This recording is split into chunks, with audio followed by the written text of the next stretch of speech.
এই গাড়িটি পেছনে বগুড়া জেলা গোয়েন্দা দলটি তারা ধাওয়া করে দুজন আসামিকে প্রাইভেট কারের ভিতর থেকে 86 কেজি গাঁজা মাদকদ্রব্য উদ্ধার করা হয়। বগুড়ায় পুলিশের মাদক বিরোধী অভিযানে 86 কেজি গাঁজা ও একটি প্রাইভেট কার সহ দুজন মাদক ব্যবসায়ীকে আটক করা হয়েছে।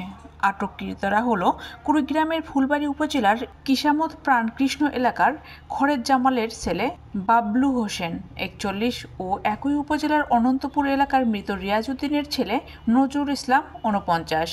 তাকে জিজ্ঞাসাবাদে জানা যায় তারা কুড়িগ্রাম জেলা থেকে নিয়ে আসছিল, কুড়িগ্রাম জেলা থেকে এই অবৈধ মাদকদ্রব্য নিয়ে আসছিল এবং এটা উত্তরবঙ্গ হয়ে একটি নির্দিষ্ট রুটে যাওয়ার কথা ছিল। বৃহস্পতিবার 27 জুন বেলা 11:30টায় বগুড়া জেলা গোয়েন্দা কার্যালয়ে এক সংবাদ সম্মেলনে এসব তথ্য নিশ্চিত করেন জেলা অতিরিক্ত পুলিশ সুপার প্রশাসন স্নিগ্ধ আক্তার।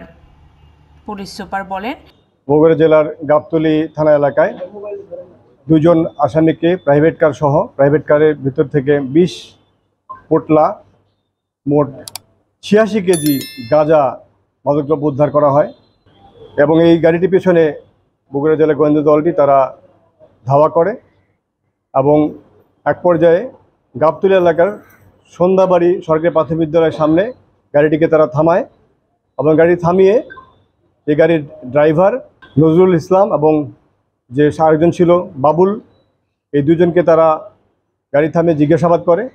প্রাইভেট কারটিকে সিলভার রঙের প্রাইভেট কার ছিল। দুজনকে জিজ্ঞাসাবাদ করে তার পরবর্তীতে তারা জানায় যে তাদের গাড়িতে যে ব্যাগ ডালা রয়েছে সেখানে মাদকদ্রব্য রয়েছে এবং তারা এই ব্যাগ ডালা নিরীক্ষা করতে যেয়ে দেখে যে এখানে গাঁজা সদৃশ্য বস্তু রয়েছে। এ পর্যায়ে একের পর এক তারা 20টি প্যাকেট উদ্ধার করে। পরবর্তী ওজন দিয়ে দেখা যায় যে সেখানে 86 কেজি গাঁজা, শুকনো গাঁজা রয়েছে।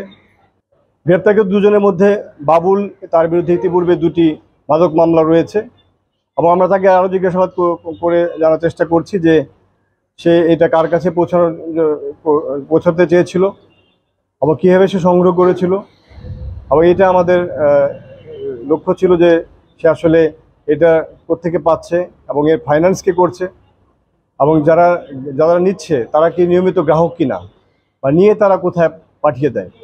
তো আমরা এখন এটার যেহেতু মামলা হয়ে যাচ্ছে, মামলা হয়ে আমরা আরও তাকে জিজ্ঞাসাবাদ করে জানার চেষ্টা করব যে এই মাদকের রুট, ফাইন্যান্স যে করে এবং গ্রাহক কারা এবং এর সাথে আর কারা সংশ্লিষ্ট সে সংক্রান্ত বিষয়ে। স্নিগ্ধ আক্তার আরও জানান, আসামি বাবলু হোসেনের নামে ইতিপূর্বে 2টি মাদক মামলা চলমান রয়েছে। এই ঘটনায় আসামিদের বগুড়া গাবতলী মডেল থানায় মাদক মামলা দিয়ে আদালতে পাঠানো হবে।